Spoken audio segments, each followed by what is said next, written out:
Не постои човек кој во Делчево не слушнал и не ја посетил чеварската работилница на делчевецот Дејан Димитровски Дендо, еден од ретките делчевци кој веќе 20 години се занимава со чеварство и е еден од подобрите во својата област. Димитровски поправа се од добовки, изработува и репарира каиши, популарните војнички опасачи, футроли за пушки и со своите вешти раци и умешност поправа работи за кои човек мисли дека не се поправаат. Но всушност, како што вели Димитровски, нема нешто што не се поправа, доволно е само да се има желба, а начин за поправка ќе се пронајде. Работилницата на познатиот Дендо се наоѓа во центарот на градот, а денес тој одвои време за нас и ни покажа дел од своите чевларски вештини. Едноставно се прави. Нема што не може да се поправи. Се што е расипано, се може да се поправи. Само треба да имаш волја и да се има разбирање со народ. На денешно време само за надвину. Другото ништо не вреди. Кој повеќе бари услуга, мажите или жените? Нормално жените. Жените има по 100 пара, кондури. Ние мажите по 2-3 пара. Дали се ценкаат кога дојде ред за плаќање или? То секаков народ има, така да. Некој ќе се буни, некој нема да се буни, некој ќе остават бакшиш повише, мајсторе почасти со кафе, пиво и тоа. Видовме како работите на машината, каква машина е ова и што работите сега. Да, таа е комбинирка, на неа се струга, значи сега имахме пример за кратење на штикла, беше поголема. Жената не може да оди на неа, сака пократка, остругано, сега ќе заеме мерата, за да исечеме гума, за да ставиме флекници, бише е скратена.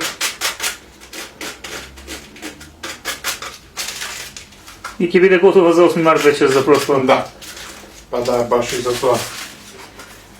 Еве мерката е земена.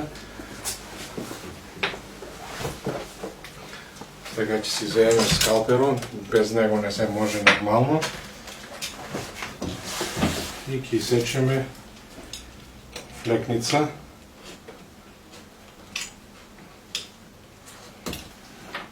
Едната. Сега и за другата.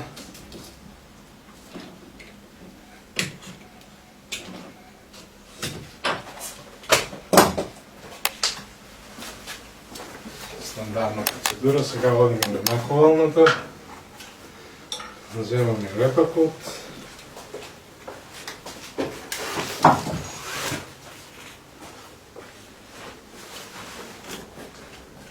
се става репакот, потоа гумата, више земе на мерата за флекница, без шајки, без никакво се може нормално.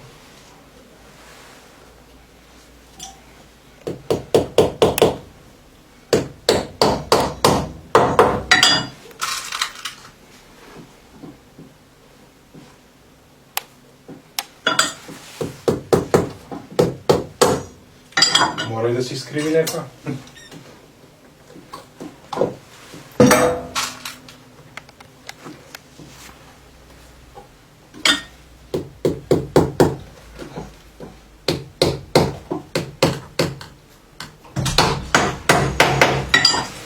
Ево или друг мушкарија. Че ова е последна работа што ја правите за ова чизма да ви ползат во функција. Сега, кога е ставена гумата више, оди повторно на машината за стругање. За да биде изедначено. Да, сега е почеја. Правиме, ќе видите.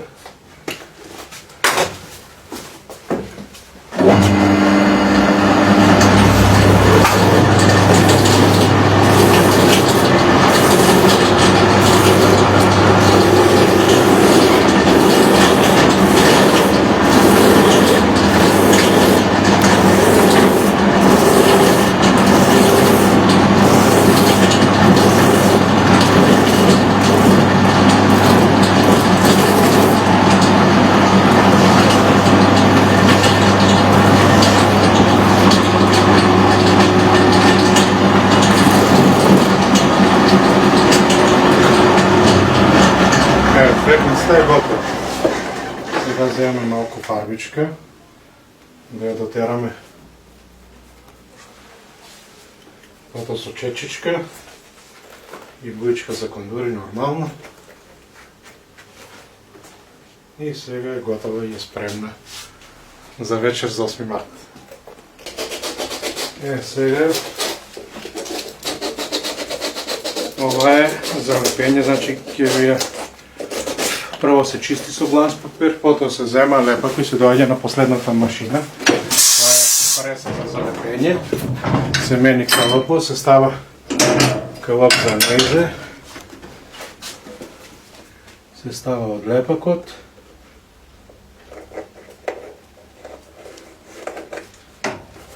Се става калап. Се налегнува и негде за 1 минута може да се тргне и кондурата е више залепена.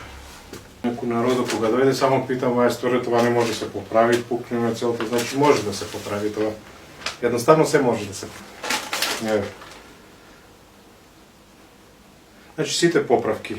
Се што од кондура може да се поправи, значи може крадење на фармерки, менување на патенти на фармерки, на бунди, на палтишча, ставање на дрикери, едноставно се може.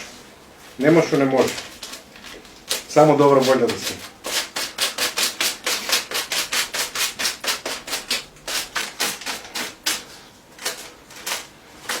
Така постепено ќе се земе мерата, ќе се исече гума, ќе се залепи, ќе се стави и после ќе биде како нова.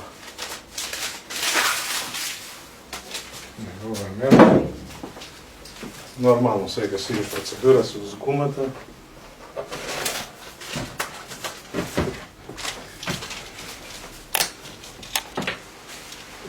Зема скалперот.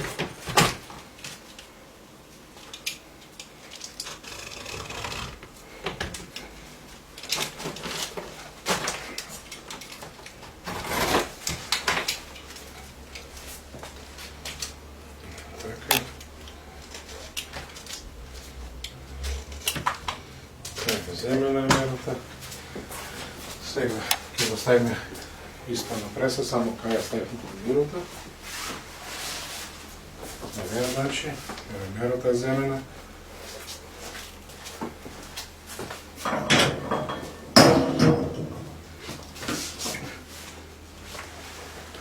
Сега се става лепакот.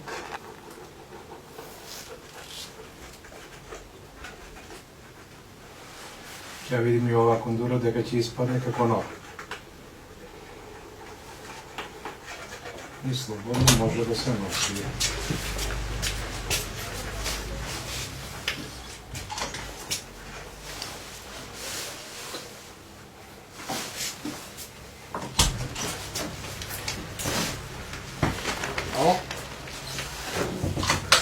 Сега ставимо. Ова е залепена претходното што ја лепевме, сега ова ќе го премажеме со малку фарбичка, бидејќи изеден целото, потоа оди на четкање и едноставно не може да си ја познае. Ова е готова, сега уште ова да видите. За минута време и готово.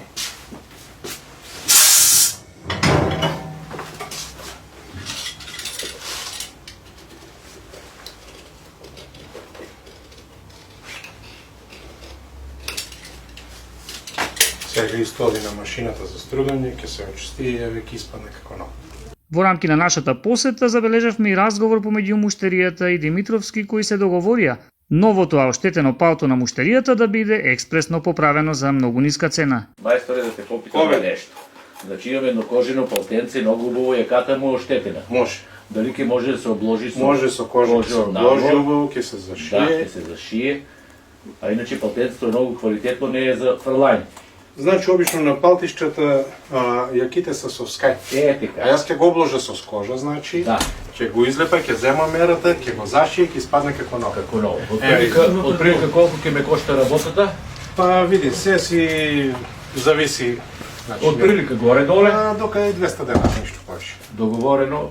Нема проблем, само да сме здрави и живи. Така. Вратите на работилницата на Дендо во централното градско подрачје остануваат и понатаму отворени за сите оние кои сакаат своето омилено парче обувки повторно да го видат во својот препознатлив сјај.